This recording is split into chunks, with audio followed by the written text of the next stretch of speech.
Chères Françaises et Français d'Israël, chers Franco-Israéliens, chers amis, au seuil de la nouvelle année, mon épouse et moi-même, ainsi que toutes les équipes de la France en Israël, vous présentons nos meilleurs vœux les plus chaleureux de bonheur et de réussite dans vos projets personnels et professionnels. La circulation et les échanges entre nos deux pays sont revenus à leur plein régime après 2 ans de pandémie. Mais je n'oublie pas ceux qui ne peuvent voyager ou profiter pleinement des fêtes de fin d'année, que ce soit pour des raisons de santé, d'isolement ou de difficultés économiques. Je sais les problèmes de pouvoir d'achat auxquels nombre d'entre vous sont confrontés, liés à la hausse des prix et au cours du shekel par rapport à l'euro. L'ambassade et nos consulats continueront de se tenir aux côtés de nos ressortissants les plus vulnérables, comme nous l'avons fait en particulier durant ces années de crise sanitaire. L'année 2022 restera marquée par le retour brutal de la guerre sur le continent européen. L'invasion de l'Ukraine par la Russie a remis en question les fondements mêmes de notre sécurité collective. Elle nous a rappelé, à tous, que la guerre pouvait ressurgir en tout lieu avec son cortège de tragédies et de destruction. Cette agression a suscité une vague de condamnations et de sanctions sans précédent, conduisant Moscou à un isolement croissant qui va de pair avec un inexorable reflux militaire.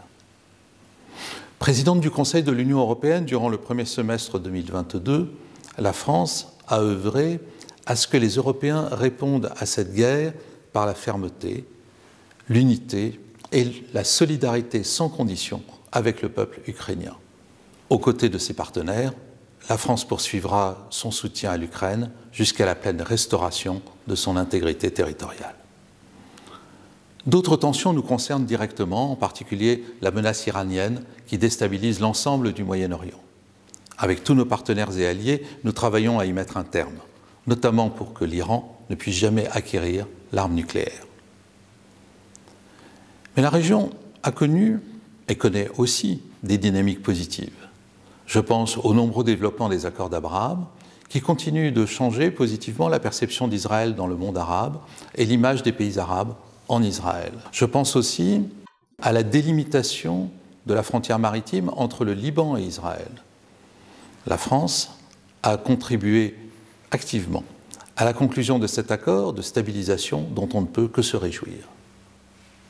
L'année écoulée aura par ailleurs été marquée par d'importantes échéances électorales, en France comme en Israël.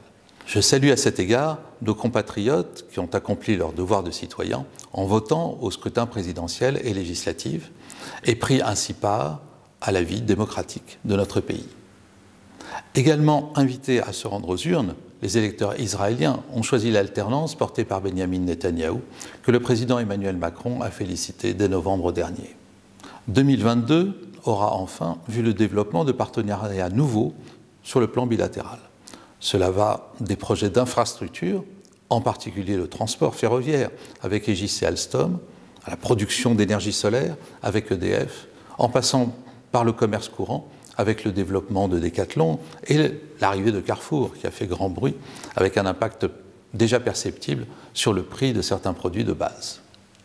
Je pense aussi à la conclusion d'accords moins connus du grand public, comme celui sur le partage de renseignements pour mieux lutter contre le blanchiment d'argent et la criminalité financière, ou encore au renforcement croissant des échanges entre sapeurs-pompiers français et israéliens, tant pour la prévention des incendies que pour le sauvetage en eau vive. Autant d'illustrations du potentiel de la relation France-Israël qui appelle à être consolidée dans le respect des valeurs et principes fondamentaux qui font notre identité. La démocratie, l'égalité, la solidarité, la justice. Vous pouvez compter sur mon engagement et celui de toutes mes équipes en ce sens. Permettez-moi de vous souhaiter encore une fois une heureuse année 2023, ainsi qu'à tous ceux qui vous sont chers. Shana Ezrachit Tova.